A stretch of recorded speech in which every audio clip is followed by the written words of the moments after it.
Hello नमस्कार, welcome to inculcate learning. So PGT education SSB Odisha का जो एग्जाम होना है जी, डेट आ गई है उसकी 10 सितंबर। ठीक है, यानी बहुत कम दिन आप लोगों के पास बचे हैं, लेकिन उसमें मैंने बहुत कुछ आप लोगों को ऑलरेडी कवर करवा रखा है। 180 समथिंग वीडियोस ऑलरेडी आपकी प्लेलिस्ट में है पेपर 2 के लिए, प्लस कुछ एक पोर्शन रहता है जो जल्दी से जल्दी आप लोगों को कंप्लीट कराने की कोशिश रहेगी जब भी लेक्चर डले। अब मेरे को बिना टाइम देखे लेक्चर डालना पड़ेगा कि हाँ मैं बनाऊं और अपलोड कर दूं, या प्रीमियर जो है उसका ऑन कर दूं हाफ एन आवर के बाद, और आप जो है उसको देखते रहिए। तो जब भी मौका मिले इनकलकेट लर्निंग चेक कर लीजिए, नए लेक्चर्स डले हैं सो उनको देख लीजिए और अपने नोट्स प्रिपेयर कर लीजिए, प्लस रिवाइज करते रहिए। रिवीजन बहुत जरूरी है, आपने चाहे कितना भी पढ़ा हो, अगर आपने उसको रिवाइज नहीं किया so it will be a great problem for you. Great, okay. So बहुत बहुत बहुत बड़ी प्रॉब्लम आप लोगों के लिए हो जाएगी अगर आपने रिवीजन नहीं किया।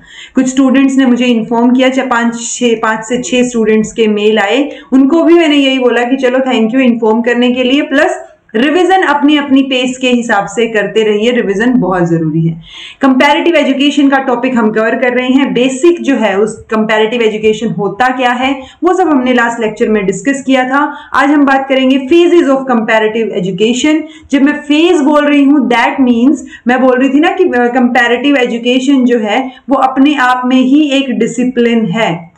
तो जब वो अपने आप में एक सब्जेक्ट है, एक डिसिप्लिन है जो कि बहुत सारी यूनिवर्सिटीज में पढ़ाया जाता है आज के टाइम, सो वो कहां से निकला, कैसे जो है कंपैरेटिव एजुकेशन की बात निकली। सो एक तरीके से आप ये लगा लीजिए, हिस्टोरिकली हम जानेंगे इसमें कि किस किस तरीके से कंपैरेटिव एजुकेशन एक प्रॉपर अलग से डिसिप्लिन बन के बाहर आता है। Okay, this is presented by me Raveena. Videos informative लगे तो इनकलकेट लर्निंग को लाइक शेयर सब्सक्राइब कर दीजिएगा। It is absolutely free, so free में इतना तो बनता है। ओके, कंपैरेटिव एजुकेशन एक कंप्लीटली न्यू डिसिप्लिन। देखा जाए तो ऐसा कोई बिल्कुल स्पेसिफिक टाइम हमारे पास वो होता है ना, टाइमलाइन होना। जैसे अगर मैं ब्रिटिश एजुकेशन आप लोगों को पढ़ा रही हूं तो उसमें मुझे पता है कि अच्छा मकाले से शुरू करके और 1945 के अराउंड जो है सार्जेंट 44-45 में जो सार्जेंट प्लान आया था वहां तक की सारी हिस्ट्री हम पढ़ते हैं, राइट। बट ऐसा कुछ कंपैरेटिव एजुकेशन के लिए आपको देखने को नहीं मिलेगा, इसलिए इससे रिलेटेड मटेरियल भी आपको कंपैरेटिवली कम ही मिलता है। ओके, सो बहुत सारे स्कॉलर्स हैं जिन्होंने कंपैरेटिव एजुकेशन जो है वो डिस्कवरी या चीजें शुरू की, देखा, कंपेयर किया चीजों को, बट एक होल वे में अगर हम देखें तो कोई स्पेसिफिक टाइम हमारे पास इस डिसिप्लिन के ओरिजिनेशन का नहीं है कि ये कब ओरिजिनेट हुआ। लेकिन बहुत सारे स्कॉलर्स ने बहुत सारी चीजें बोली, उसके बेसिस पे हम इसको 4 फेजेस में जो है डिवाइड करते हैं। वो 4 फेजेस कौन कौन से हैं? एक तो है फेज ऑफ ट्रेवलर्स टेल्स, यानी इसमें रैंडमली आपको चीजें मिलेंगी कि किसी ने कुछ बता दिया, किसी ने कुछ, कि मान लो कोई ट्रेवल करके गया यहां से दूसरी जगह, वहां का माहौल देखा, उसको यहां से कंपेयर कर दिया, तुलना कर दी। ठीक है, सो ये जो पहला फेज है ये है बिफोर, यानी कि बिफोर 18th सेंचुरी। ओके, जिसको हम फेज ऑफ ट्रेवलर्स टेल भी बोलते हैं, कि जो ट्रेवल करते थे उनकी जो कहानियां हैं उनका फेज है ये। ठीक है, दूसरा फेज रहेगा 1800 से 1900 तक, यानी कि 19th सेंचुरी की बात होगी, जिसके अंदर स्पेसिफिकली सिलेक्टिव एजुकेशन बोरोइंग की बात की गई। ओके, यहाँ पे ट्रेवलर टेल्स, यहाँ पे सिलेक्टिव एजुकेशन बोरोइंग। और फिर 1900 से वर्ल्ड वॉर 2 के एंड तक, यानी 1945 तक, ये थर्ड फेज रहेगा। और 1945 से अभी एट प्रेजेंट तक की बात करेंगे, सो वो फोर्थ, ये थर्ड और ये फोर्थ फेज रहेगा। तो ये चारों फेजेस आपको पता होने चाहिए कि किस तरीके से हम कंपैरेटिव एजुकेशन के डिसिप्लिन को स्टडी करते हैं। सबसे पहले travellers tales, then selective education borrowing जिसमें हम 1800 से 1900 तक पढ़ते हैं, यानी 19th century. Then cultural, socio cultural context को भी हमने अहमियत दी और उसके बारे में हम 1900 से 1945 तक पढ़ेंगे, और 1945 से अब तक phase of social science perspective. अब इन चारों को एक एक करके डिस्कस करेंगे। इनके स्टोरी के रूप में याद रखना, अगर रटने लग गए तो भूल जाओगे। स्टोरी याद रखना, और वो स्टोरी जिस तरीके से मैं आपको बताऊं, अगर आपने 2-3 बार सुन ली तो ये स्टोरी आपके दिमाग में बैठनी शुरू हो जाएगी। ठीक है, तो सबसे पहले जी फेज ऑफ ट्रेवलर्स टेल्स, तो यहाँ पे आप ये लगा लीजिए कि कोई पर्टिकुलर सीक्वेंस तो हमारे पास नहीं है कि इसके बाद ये आए थे, इसके बाद ये आए थे, बिकॉज इंडिविजुअल ट्रेवलर्स की, मेरा मन किया मैं दूसरे देश जाना चाह रही हूँ, मैं निकल पड़ी अपनी नाव लेके और मैं चीजें देखती हुई जा रही हूँ, ठीक है, मैंने वो चीजें कंपेयर कर दी। सो वही चीजें हैं कि ये इंडिविजुअल ट्रेवलर्स जो है वो एक जगह से दूसरी जगह या फॉरेन कंट्री में ट्रेवल करते हैं और वहां से फिर चीजों का पता लगाते हैं। ओके, सो ये जो ट्रेवलर्स थे, या तो ये मतलब ये क्या होते थे, मिलिट्री कॉन्करर्स या बिजनेस एक्सपीडिशन के लिए जाते थे, या कुछ लोग एक्सप्लोर करने के लिए जाते थे। सो किसी ना किसी रीजन की वजह से जब आप एक जगह से दूसरी जगह ट्रेवल कर रहे हैं और फिर वहां की चीजें और स्टोरी बता रहे हैं, वो इस फेज में इन्होंने डाल दी गई। ओके, अब ये जो स्टोरीज इन्होंने बताई ना, ये ऐसे सीक्वेंस में नहीं है, ये फ्रेगमेंटल आपको नजर आएंगे, एक अनसिस्टमेटिक तरीके से नजर आएंगी। ऐसा नहीं होगा कि बिल्कुल सिस्टमेटिक तरीके से आपको सब चीजें बताई गई हैं। कई जगह पे एग्जेजरेट करके बताया मिलेगा, कई जगह पे अंडरस्टेटमेंट्स भी मिलेंगी। ओके, सो वो फ्रेगमेंटेड, वो होता है ना, टुकड़ों टुकड़ों में आपको चीजें नजर आएंगी। अब टुकड़ों टुकड़ों में आपको कुछ एक स्कॉलर्स के नाम याद रखने हैं, हेरोडोटस, जेनोफोन, मैक्रोपोलो, इरास्मस और ले चैटोलियस और डाइड्रट। इनके थोड़े थोड़े मतलब रटने की जरूरत है, थोड़ा थोड़ा 2-3 बार पढ़ेंगे तो याद हो जाएंगी चीजें। इनसे रिलेटेड इन्होंने क्या क्या बोला कंपैरेटिव एजुकेशन, या इनके क्या व्यूज थे, इनकी क्या स्टोरीज थी, वो अगर देखें। सो हेरोडोटस ने जो पर्शियन वॉर थी उनके ऊपर जो है कमेंट्री की, और वहां पे उन्होंने एक जगह से दूसरी जगह के कल्चर को कंपेयर करने का अटेम्प्ट किया। बस इतना सा याद रखना है। ओके, जेनोफोन जो है वो एथेनिन जो अगर हम बात करें, ये जो पर्शियन या जो स्पार्टा था, इनके स्ट्रक्चर को कंपेयर करने की इन्होंने कोशिश की थी। ये एथन कंट्री से बिलोंग करते थे, तो एथन और स्पार्टा ये दो मोस्ट पावरफुल सिटी स्टेट्स थे किसमें, एंशिएंट ग्रीस के टाइम पे, मतलब बहुत हिस्ट्री की बात हो रही है। सो उस टाइम पे ये दो स्टेट थे, आप ये लगा लीजिए सिटी स्टेट्स, जिनमें कंपैरिजन किया गया, या उस टाइम पे इनमें युद्ध वगैरह की सिचुएशन भी आई। तो जो एथनियन, ये जो एथनियन थे, जेनोफोन थे, इन्होंने एक डिटेल्ड अकाउंट दिया किसके लिए, of education for citizenship given to the youth in Persia. तो पर्शिया में जो सिटीजनशिप है वो यूथ को कैसे दी जाती है, और वहां से इन्होंने पर्शियन और स्पार्टा इन दो कंट्रीज के, या दो सिटी स्टेट्स के, कंट्री तो नहीं सिटी स्टेट्स के एम और स्ट्रक्चर ऑफ एजुकेशन को कंपेयर किया। हमें सिर्फ इतना याद रखना है कि जेनोफोन जो हैं वो एथनियन थे, यानी एथन कंट्री से या स्टेट से बिलोंग करते थे। देन ये जो पर्शियन और स्पार्टा का इन्होंने एजुकेशन सिस्टम कंपेयर किया था, दैट्स इट। ओके, देन आते हैं जी मैक्रोपोलो, 13th सेंचुरी में ये इन्होंने ट्रेवल किया। कोर्ट ऑफ कुबलाई स्पेलिंग देख लीजिएगा, कुबलाई खान, किसमें, बस चाइना याद रखना है आपको। तो इन्होंने चाइनीज एजुकेशन सिस्टम के बारे में रिपोर्ट किया, और कमाल की बात यह है कि इन्होंने बहुत अच्छी अच्छी चीजें वहां की बताई कि ये ऑनेस्टी, ट्रूथफुलनेस, इन चीजों पे फोकस करता है चाइनीज एजुकेशन सिस्टम, और झगड़ा वगड़ा नहीं होता, no quarrels in the schools in China. Okay, men और वुमेन जो है वो पीसफुली एक साथ रहते हैं इन चाइना, फैक्ट ही attributed to the education system. However 19th century में अगर हम देखेंगे तो हमें इससे ऑपोजिट चीजें नजर आएंगी कि चाइनीज एजुकेशन सिस्टम ही एक करप्ट गवर्नमेंट सिस्टम बनने का एक रीजन होता है, और जो लॉ ब्रेकिंग होती है, क्रुएलिटी होती है प्रिजनर्स के साथ, वो यहाँ पे एजुकेशन सिस्टम की वजह से, एजुकेशन सिस्टम वहां पे कंट्रीब्यूट करता है। ओके, हमें क्या याद रखना है, हमें याद रखना है कि मार्को पोलो, मैंने मैक्रो बोल दिया था आई थिंक, मार्को पोलो जो है इन्होंने चाइनीज एजुकेशन सिस्टम के बारे में लिखा, और अच्छा लिखा। बस इतना सा ध्यान रखिए कि इन्होंने लिखा ऑनेस्टी और पीसफुलनेस, ट्रूथफुलनेस के बारे में। देन आता है इरास्मस, ये एक स्कॉलर थे रेनेसेंस के टाइम पे, रेनेसेंस एक पीरियड को हम बोलते हैं। He gave detailed information about education in different countries, specifically इन्होंने इंग्लैंड और उस टाइम पे इटली की एजुकेशन सिस्टम को कंपेयर किया। ओके, सो हमने 4 नाम पढ़े हैं अब तक, चारों में आपको मेजर चीजें याद रखनी है, वो ध्यान रखनी है, बस वो मैं बताती हूँ अभी। तो इस लेक्चर के खत्म होने के बाद वापस से देख के नोट्स बनाइएगा, एक बार समझ लीजिएगा, नहीं तो आप बहुत बड़े नोट्स बना लेंगे जो आपको जरूरत है नहीं। ओके, ली चैटोलियस या फिर डाइड्रट, इन दोनों ने, ये 73 में और ये 76 में, रशिया से थे ये, और इन्होंने रशियन एजुकेशन सिस्टम को फ्रांस के साथ कंपेयर किया। यानी अब तक जो हमने पढ़ा उसमें हमने ये 5 नाम पढ़े, आप ये नोट डाउन कर सकते हैं या इसका स्क्रीनशॉट ले सकते हैं, अपने नोट्स में लिख लीजिए, वो ज्यादा बेटर रहेगा। हेरोडोटस पढ़ा जिन्होंने पर्शियन वॉर के ऊपर कमेंट्री की, जेनोफोन पढ़ा जिन्होंने पर्शिया और स्पार्टा के एजुकेशन सिस्टम को कंपेयर किया, मार्को पोलो ने चाइनीज एजुकेशन सिस्टम को रिपोर्ट किया, इरास्मस ने इंग्लैंड और इटली जो है इनके एजुकेशन सिस्टम को कंपेयर किया, ली चैटोलियस और डेड्रेट इन्होंने रशियन और फ्रांस के एजुकेशन सिस्टम को कंपेयर किया। ओके, सो ये नाम, ये कंपैरिजन, और ये फेज 1 में हम मान के चलेंगे, यानी 1800 से पहले की बात हो रही है ये।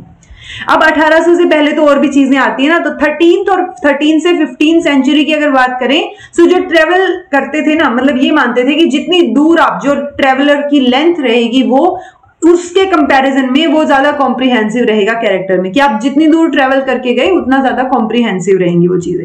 16th सेंचुरी जो है वो रिमार्क्ड है एम्ब्रियोनिक कंपैरेटिव एजुकेशन रिसर्च, ये ज्यादा फ्रिक्वेंट वहां पर होने लग गया।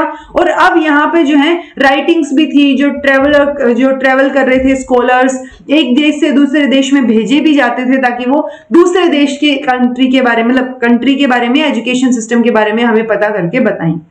ओके, 17th सेंचुरी में जो फॉरेन, अब यहाँ पे ना कॉमन हो गया, क्योंकि देखियो कितने टाइम से चल रही हैं चीजें, कितने टाइम से लोग एक जगह से दूसरी जगह ट्रेवल कर रहे हैं। तो 17th सेंचुरी तक आते आते जो फॉरेन ट्रेवल था वो मोर एंड मोर कॉमन होता चला गया। ठीक है, अब जब ज्यादा चीज वही चीज बार बार हो रही है, सो अब आपके पास लिखी हुई किताबें भी मिल जाएंगी, आपको गाइडेड बुक्स मिल जाएंगी, प्लस अब आपको ट्रेवलर्स को ये बताया जाता था, कि ट्रेवलर्स को रेकमेंड किया जाता था कि वो जब टूर करते हैं दूसरे देश में स्कूल के एक्टिविटीज का, तो उनको ऑब्जर्व करें। ठीक है, लाइब्रेरी से, लेक्चर से, स्कूल डिबेट अमंग अदर की एजुकेशनल एक्टिविटीज, उनको ऑब्जर्व करके इंफॉर्मेशन गैदर करने की कोशिश करें कि किस तरीके से चीजों को पढ़ाया जाता है। That's it. ओके, देन आता है जी सेकेंड पीरियड 1800 से 1900 तक, 1817 भी आप लगा सकते हैं। सो जो 19th सेंचुरी थी वो यूरोप की अगर बात करें तो 19th सेंचुरी में French revolution, industrial revolution, agrarian revolution, colonisation process, तो ये सारी चीजें चल रही थी। ये कैरेक्टरिस्टिक आप 19th सेंचुरी की मान सकते हैं। जब इतने सारे रिवॉल्यूशन चल रहे हैं कि भाई फ्रेंच रेवोल्यूशन हो गया, इंडस्ट्री भी आ गई, एग्रेरियन रेवोल्यूशन भी हो गया, तो ऑब्वियस सी बात है कि जो एजुकेशन रिफॉर्मर्स हैं उनका फोकस जाएगा कि भाई एजुकेशन को भी तो चेंज करना पड़ेगा। सो एजुकेशन रिफॉर्मर्स कंसर्न्ड थे ability of individual school system, तो और उसको इंप्रूव करने के लिए उन्होंने, मतलब ऑब्वियसली जहां पे उनके इंटेंशंस अच्छे थे वहां पर भी उनको काफी ऑपोजिशन जो है वो फेस करनी पड़ती है। ओके, अब जब ये ऑपोजिशन फेस करते हैं और ये चाहते हैं कि बेटर हो एजुकेशन सिस्टम, तो ये बोलते हैं कि भाई हर जगह से बेस्ट आइडियाज और बेस्ट प्रैक्टिसेस जो हैं वो हमें कलेक्ट कर लेनी चाहिए, जिसको ये बोल रहे हैं सिलेक्टिव बोरोइंग। यानी आप उधार ले लीजिए, जैसे हमारा अगर आपने कॉन्स्टिट्यूशन पढ़ा हो, सो कॉन्स्टिट्यूशन हमने जो हमारे मेजर चीजें वो हमने कहीं से अडॉप्ट की हैं। इसको कई बार ऐसे भी बोरोइंग, बैग ऑफ बोरोइंग भी बोलते हैं हमारे कॉन्स्टिट्यूशन को, क्योंकि ब्रिटेन से जो अच्छी चीज थी वो ले ली, यूएस से जो अच्छी चीज थी, तो बेसिकली जितने भी देशों में जो अच्छी चीजें हो रही थी उनको हमने कलेक्ट किया और अपने डेमोक्रेटिक जो हम कॉन्स्टिट्यूशन बना रहे थे उसके अंदर ऐड कर दिया।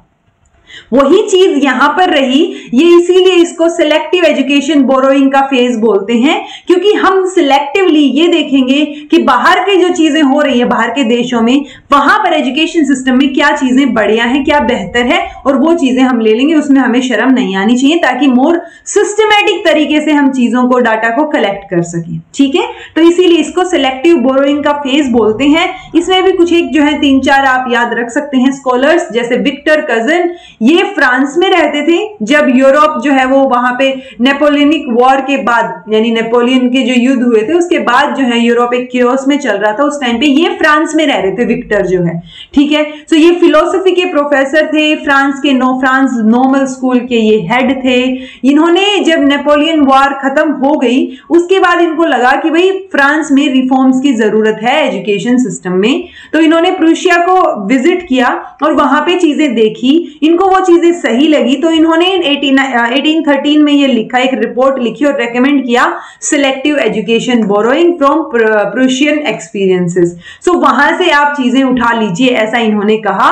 इन्होंने बोला कि अगर हम बोरो कर रहे हैं चीजें सो जो राइवलरी है या एंटीपैथीज हैं वो एक पॉइंट के लिए शायद दूर हो जाएं, हट जाएं, बिकॉज चीजें सिमिलर होने लग जाएंगी, हम अच्छी अच्छी चीजें एक दूसरे से ले रहे हैं। ठीक है, सो बस इतनी सी बात इन्होंने बोली कि हाँ भाई बोरो करना चाहिए। और इन्होंने किस चीज की, इन्होंने पर्शियन जो प्रूशियन सिस्टम था वहां के एक्सपीरियंस से चीजें बोरो करने की बात की। ये खुद फ्रांस में थे, यानी फ्रांस और पर्शियन को कंपेयर करके इन्होंने देखा और प्रूशिया में चीजें हो रही थी, एक्सपीरियंस हो रहा था, वो हमारे लिए भी सही रहेगा, हम उसको क्या कर सकते हैं, अडॉप्ट कर सकते हैं। तो वहां से हमने उनके एक्सपीरियंसेस से चीजों को बोरो कर लिया, उधार ले लिया सिलेक्टिवली, जो हमें हमारे लिए ठीक लग रही थी। ओके, ये Victor Cousin. Then Horace Mann, ये अमेरिका से थे और इन्होंने भी बहुत सारी जगह को विजिट किया। अब अलग अलग देशों में विजिट करने के बाद इन्होंने जो जो एक्सप्लेनेशन दी, जो जो चीजें देखी, इन्होंने ये भी देखा कि दो कंट्रीज में ऑब्वियस सी बात है पॉलिटिकल और सोशल आइडियाज अलग अलग होंगे। तो भले ही सोशल और पॉलिटिकल आइडियाज अलग अलग हैं, फिर भी इन्होंने ये आर्ग्यू किया कि जो प्रूशियन एजुकेशन है उसके कुछ एक फीचर्स अमेरिका के लिए भी हेल्पफुल हो सकते हैं, भले ही हमारे पॉलिटिकल और सोशल आइडियाज में गैप हो, बट जो एजुकेशन सिस्टम में है ना वो चीजें हमारे लिए भी बेहतर साबित हो सकती हैं। तो जब भी कंपैरिजन की बात आई है, अभी तक दो जो ये स्कॉलर्स थे, इन दोनों ने ही, एक फ्रांस से था एक अमेरिका से था, जो फ्रांस वाला था वो भी प्रूशियन सिस्टम से अडेप्ट करना चाह रहा था चीजें, और जो होरेस मैन है जो अमेरिका से है वो भी प्रूशियन सिस्टम से चीजों को लेना चाह रहे हैं, यानी उनसे बोरो करना चाह रहे हैं कि भाई ये चीजें अच्छी हैं, ये हम भी अडेप्ट कर सकते हैं। ठीक है, देन हेनरी बर्नार्ड, ये भी अमेरिका के थे, ये इनके जो कलीग थे इनके होरेस मैन के, इन्होंने भी यही चीजें बोली। और इन्होंने, इनके बारे में आप दो चीजें और याद रख सकते हैं, एक तो यही कि इन्होंने भी जो प्रूशियन एजुकेशन सिस्टम था वहां के जो आइडियाज थे वो अडॉप्ट करने की बात इन्होंने भी बोली। और दूसरा इन्होंने क्या किया, actually founded the Connecticut Common School Journal, where he prepared and published many of his reports and details foreign education system पे जो जो चीजें इन्होंने की थी 1856 से 1881 तक, यानी 19th सेंचुरी में, इन्होंने वो सारी चीजें यहाँ पर भी छापी, Connecticut Common School Journal, और उन्होंने इसको एडिट किया एंड पब्लिश कर दी एक नई journal, American journal of education. So American journal of education में भी इन्होंने बहुत सारी चीजें क्या की, वहां पे छापी। बेसिकली जर्नल है तो पब्लिश वहां पे चीजों को इन्होंने किया। सो ओवरऑल यहां से भी यही समझ आता है कि इन्होंने भी यही बोला कि प्रूशियन एजुकेशन सिस्टम से हमें चीजें लेनी है।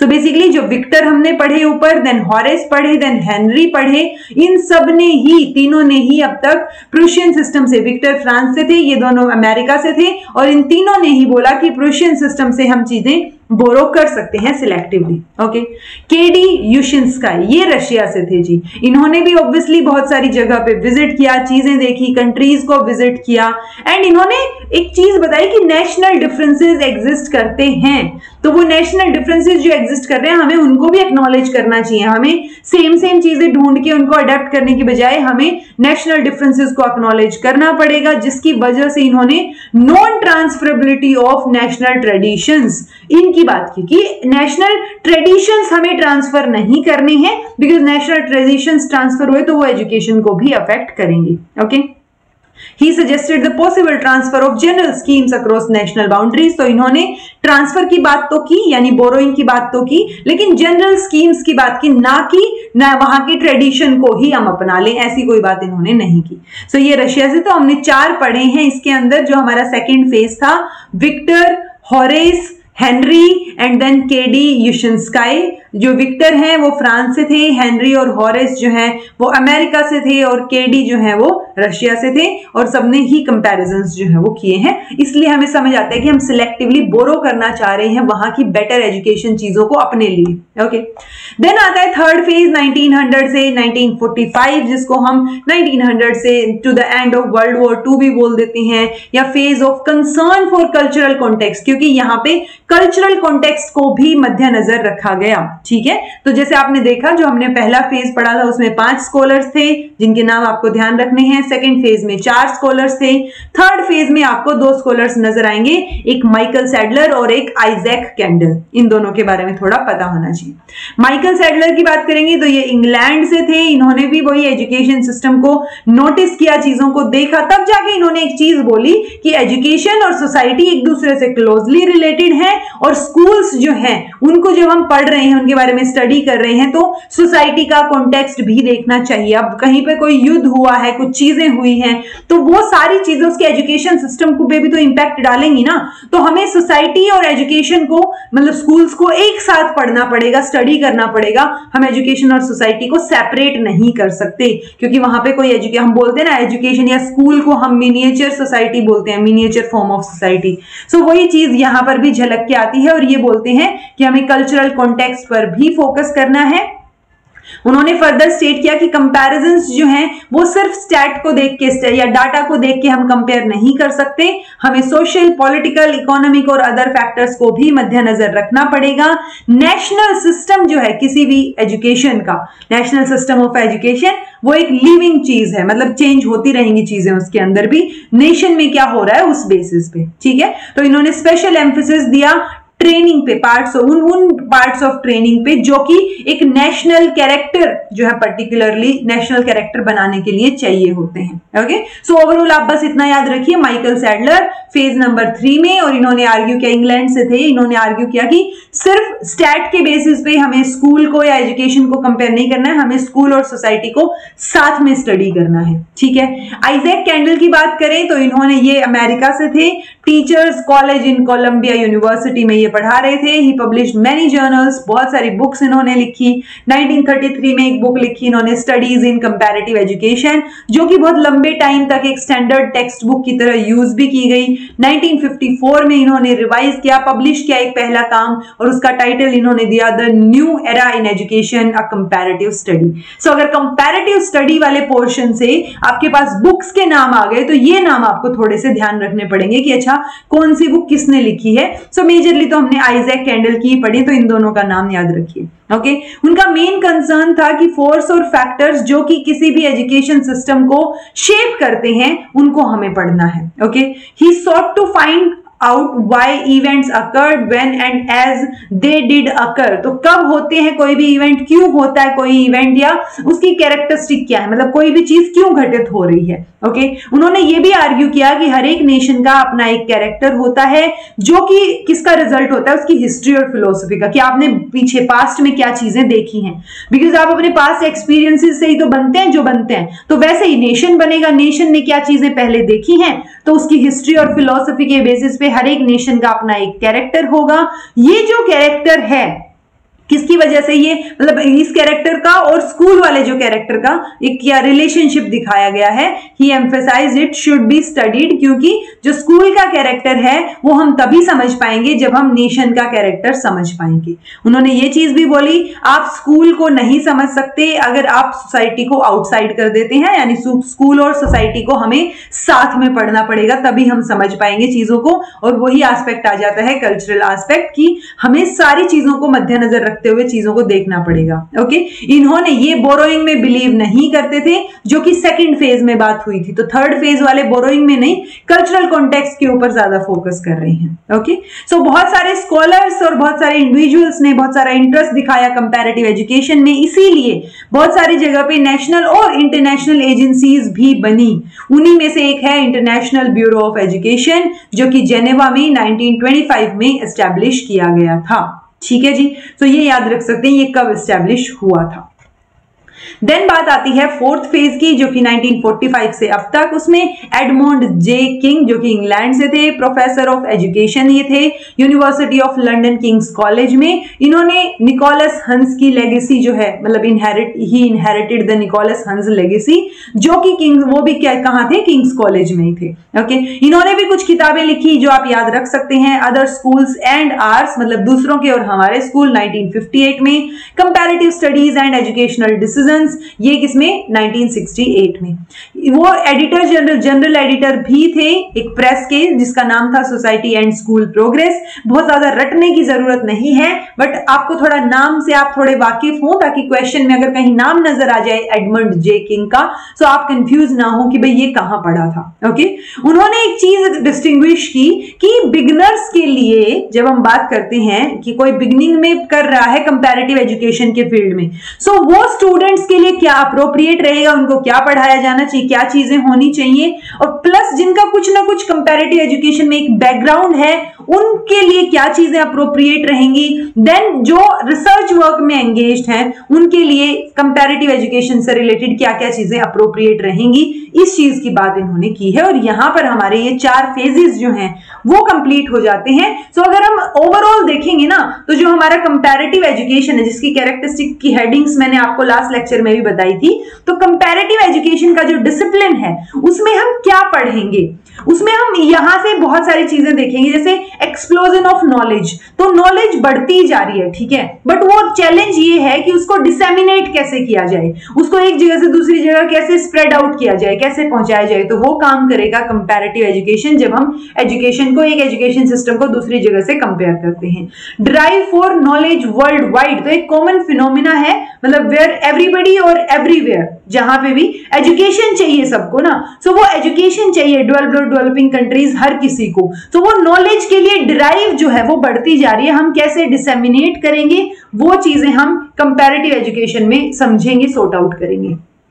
ड्राइव फॉर लिबर्टी, तो लिबर्टी के लिए भी मतलब लिबरेशन जो है वो स्ट्रगल करती है हमेशा पॉलिटिकल और आइडियोलॉजिकल लेवल पे।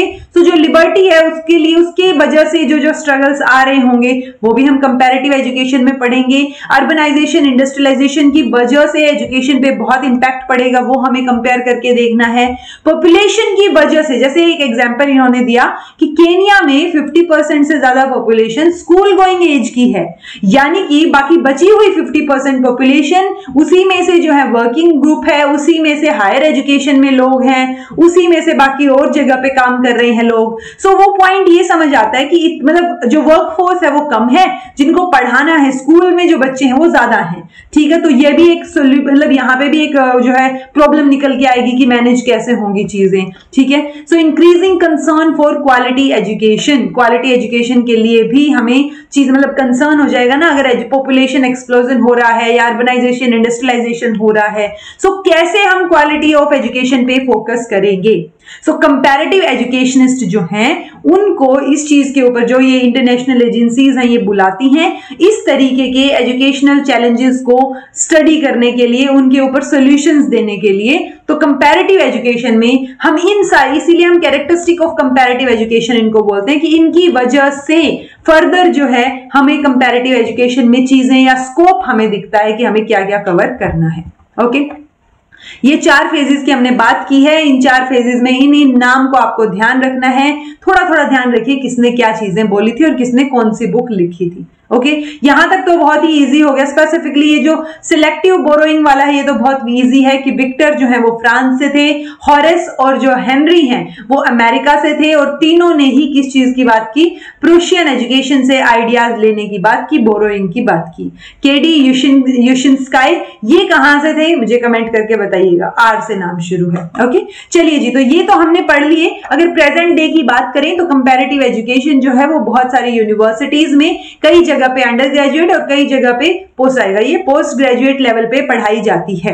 ओके, सो ये चीजें आपको ध्यान रखनी है। बस इतनी सी बात थी इसमें थी कि बहुत सारी पब्लिकेशन भी आजकल हैं, जो बुक्स, जर्नल, मैगजीन जो कि कंपैरेटिव एजुकेशन से रिलेटेड हैं, कि आप कोई काम कर रहे हैं कंपैरेटिव एजुकेशन से रिलेटेड तो आप उनमें पब्लिश कर सकते हैं। ये जो है this has been propagated by जो न्यूमरस नेशनल, रीजनल, जो इंटरनेशनल कंपैरेटिव एजुकेशन की सोसाइटीज हैं वो इन सारी चीजों को फैला रही हैं, और वो कंपैरेटिव एजुकेशन में काम करने वाले स्कॉलर्स को एक साथ लेके आ रही है कि सब लोग मिलके इस चीज में और इस फील्ड में आगे काम करें। ठीक है, सो ये कुछ एक फेजेस थे, कहां से ये डिसिप्लिन जनरेट हुआ, क्या चीजें हुई, वो सारा हमने डिटेल में पढ़ा।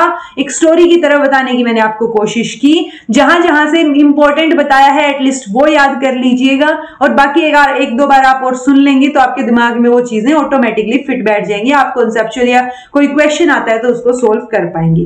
कंपेयर ही कर रहे हैं हम एजुकेशन सिस्टम को, वो कंपैरिजन नेशनल लेवल पे भी हो सकता है, इंटरनेशनल लेवल पे भी हो सकता है, रीजनल लेवल पे भी हो सकता है। सो इट्स कंपैरेटिव एजुकेशन में हम सिर्फ कंपेयर करते हैं एजुकेशन सिस्टम्स को। आई होप आपको इतना समझ आया होगा।